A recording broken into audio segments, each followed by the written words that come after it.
Hurricane Dennis was an early-forming major hurricane in the Caribbean and Gulf of Mexico during the very active 2005 Atlantic hurricane season.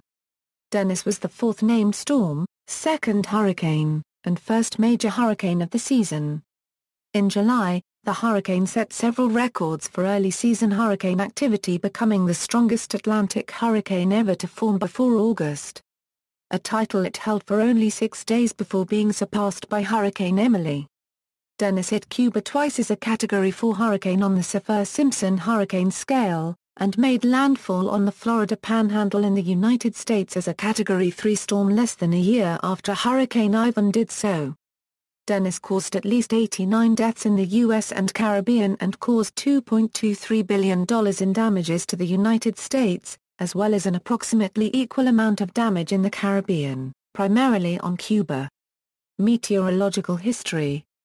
Hurricane Dennis began as Tropical Depression 4 in the southeastern Caribbean Sea on the evening of July 4, the first storm of the season to form away from Mexico and Central America. Almost immediately, it made landfall on Grenada as a tropical depression with 30 miles per hour winds. On the morning of July 5, it strengthened into Tropical Storm Dennis in the eastern Caribbean. At the time, this was the earliest formation of an Atlantic season's fourth storm, although this record was later surpassed when Tropical Storm Debbie formed on June 23, 2012. The newly named Dennis began moving rapidly to the west-northwest. It was clear from early weather forecasting models that Dennis had the potential to be a major storm, and it was already predicted to reach hurricane status while it was still a tropical depression. It reached hurricane strength on the afternoon of July 6 while approaching the southern coast of Hispaniola, and it quickly became a strong and well-organized Category 1 storm on the Saffir-Simpson Hurricane Scale. The next day it strengthened rapidly to become a Category 4 major hurricane, the earliest in an Atlantic hurricane season that a storm had reached that strength since Hurricane Audrey in the 1957 season. After rapid strengthening, Dennis's track became slightly more northerly, bringing it between Jamaica and Haiti by July 7.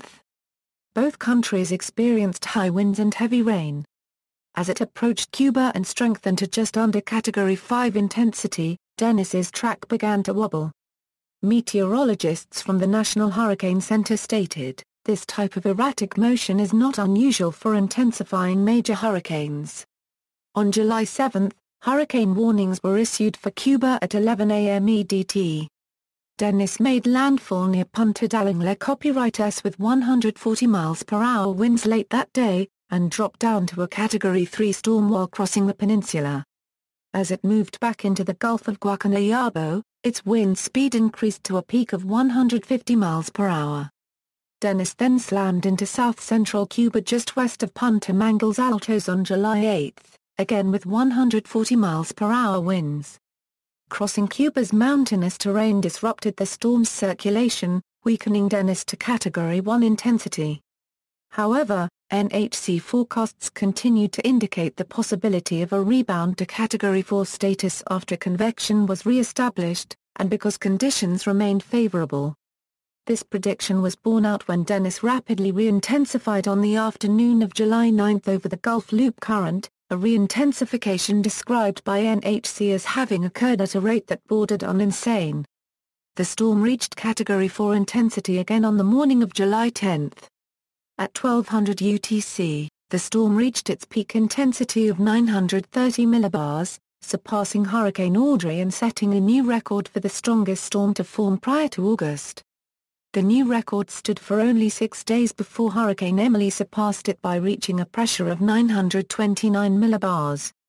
The storm continued moving north-northwest towards the central Gulf Coast, which had seen the landfalls of Tropical Storm Arlene in June and Hurricane Cindy the previous week.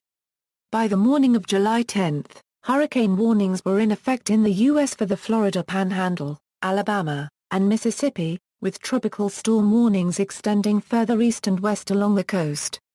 The NHC predicted a landing at near full strength in the late afternoon. However, much like Hurricane Ivan which struck in the same area the previous year, the storm weakened just before landfall. Its maximum sustained winds dropped from 145 miles per hour to 125 miles per hour. Continental landfall occurred at Santa Rosa Island, between Pensacola, Florida, and Navarre Beach, Florida, at 2:25 p.m. CDT on July 10. Dennis was a Category 3 hurricane with winds of 120 to 125 miles per hour. The highest official wind speed reported was a 121 miles per hour wind gust at Navarre Beach. The storm lost strength over the day and was a tropical depression by early on July 11. The depression persisted, however, and gained a little strength while stalled over Illinois the next day. It finally dissipated in Ontario on July 13, with advisories ceasing a full 3 days after landfall. Preparations, combined with Hurricane Cindy's landfall on the Gulf Coast of the United States, uncertainty over Dennis's final landfall helped push oil prices to a record high of $61.28 a barrel on July 6, and again to $61.50 on July 7, although they dropped below $60 on July 8. Dennis was originally forecast to strike Louisiana, one of the oil-producing regions of the Gulf Coast. Speculative spikes in oil prices due to Hurricane Dennis foreshadowed the far greater price spikes caused by Hurricanes Katrina and Rita in late August and September. In Haiti, officials evacuated residents along the coastline, but noted that many were not obliging. In Cuba, more than 600,000 residents were moved from their homes to government shelters or other locations in anticipation of Dennis. All schools were closed, and most flights in the country were suspended or cancelled. In the United States, the governors of Florida, Alabama, Mississippi and Louisiana all declared states of emergency in their states. At 6 a.m. CDT on July 9, 2005, all southbound lanes on Interstate 65 from Mobile to Montgomery, Alabama, were closed. Traffic was redirected, making all 4 lanes northbound to allow evacuations. In Alabama, residents in all parts of Mobile County, and those south of I-10 in Baldwin County, were ordered to evacuate. Similar orders were issued in Mississippi for parts of Jackson, Hancock, and Harrison counties, and for coastal areas in the Florida Panhandle stretching from Escambia County to Bay County. Likewise, military installations such as NAS Pensacola, Whiting Field, Eglin AFB, Herbert Field and Tyndall AFB were all evacuated days before the storm. Additionally, Red Cross officials opened 87 shelters across the state which were able to hold about 14,000 evacuees. In Florida, about 50,000 tourists in the Keys were forced to evacuate by July 8. The MacDill Air Force Base in Tampa evacuated its aircraft to McConnell Air Force Base near Wichita, Kansas. 700,000 people in the Florida Panhandle were evacuated in the days prior to Dennis, 100,000 of them in Escambia County alone. As a result of the large evacuations, more than 200 truckloads provided about 1.8 million gallons of gasoline. The Red Cross also moved 60 mobile canteens capable of serving 30,000 hot meals each a day to the staging points of Hattiesburg and Jackson. National Guardsmen were mobilized, and 4 emergency medical teams, each capable of setting up a small field hospital, were on standby. Also, at Eglin Air Force Base, about 20,000 military personnel were evacuated, and at Herbert Field, home to Air Force's 16th Special Operations Wing, a mandatory evacuation was ordered for all 15,000 airmen and their families.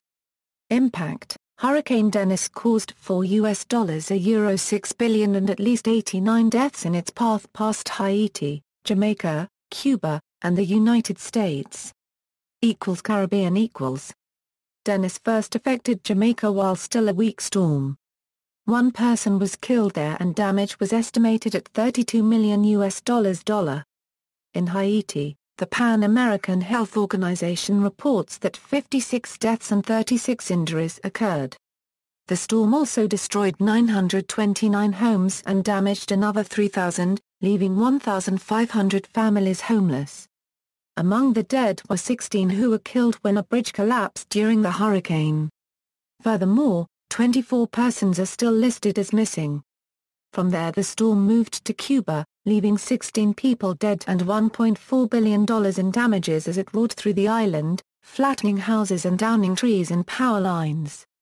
Heavy rainfall fell across the country, with amounts reaching up to 1092 mm per 42.99 inches, making Dennis the wettest storm for the island since Hurricane Flora of 1963.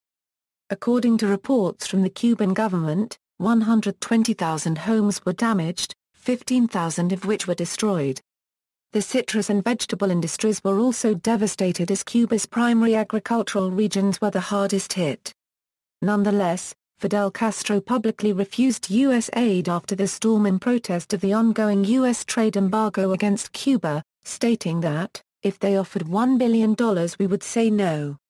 Relayed reports from Cuban meteorologists stated that a gust up to 149 miles per hour was detected at Cienfuegos, 85% of the power lines were down, and extensive damage to the communications infrastructure had occurred.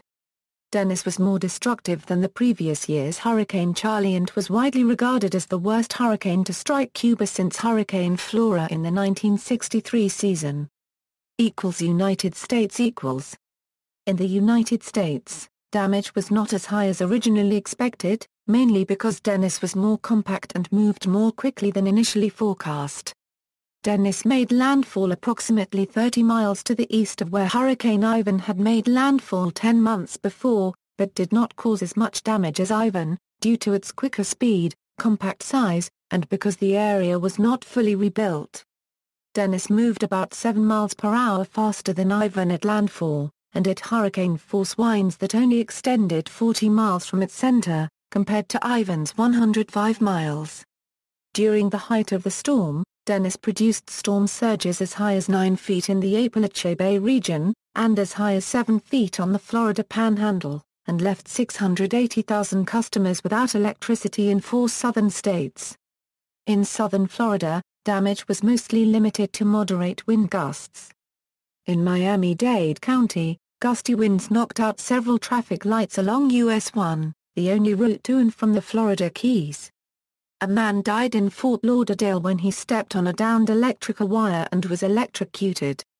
Damage was mostly minor and limited to outer rain bands and tornadoes in central Florida. In the Tampa Bay area, several tornadoes were reported to have touched down, causing minor damage such as downed trees and power lines. The most severe damage occurred on the Florida Panhandle.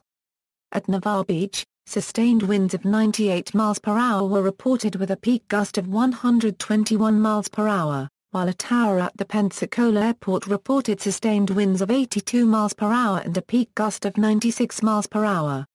Milton received 7.08 inches of rain, the highest reported rainfall total in Florida caused by Dennis. No significant damage was reported to most structures. However, insurers initially estimated that Dennis caused €5 billion in insured damage, or approximately €10 billion total.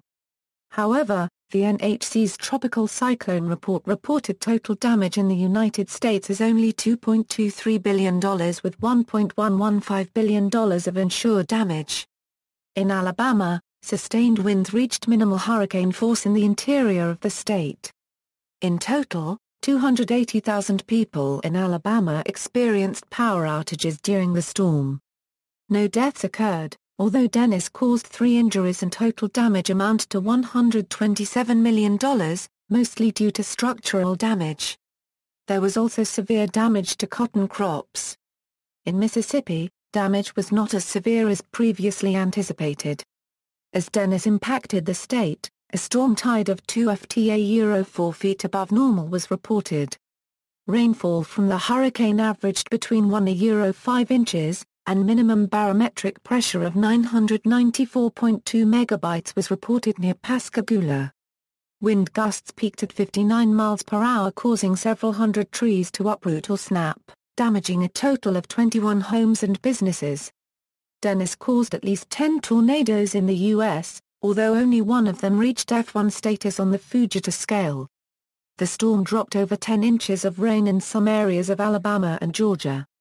Parts of Georgia, which had received heavy rain just days earlier from Hurricane Cindy, suffered heavy flooding, and flash floods were reported on the outskirts of the Atlanta metropolitan area. In the United States, 15 storm-related deaths were reported, including 1 in Walton County, 3 in Broward County, 3 in Charlotte County, 1 each in Nassau and Escambia counties and 1 in Decatur, Georgia. In the Gulf of Mexico, the storm caused Thunder Horse PDQ, a BP oil rig about 150 miles southeast of New Orleans, Louisiana, to severely list. Retirement equals. Because of the great amount of damage and deaths in the Caribbean and United States, the name Dennis was retired in the spring of 2006 and will never be used for an Atlantic hurricane again. It was replaced by Don on List 3 of the 2011 Atlantic hurricane season.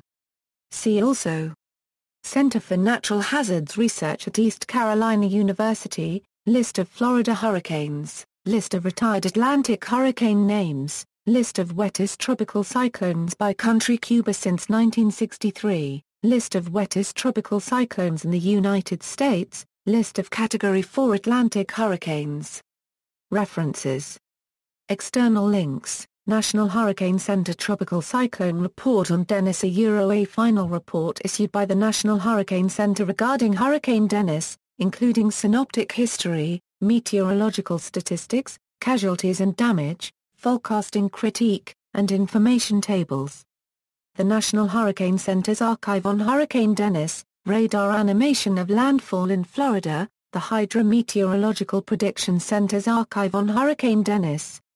The Hydrometeorological Prediction Center's rainfall page for Hurricane Dennis.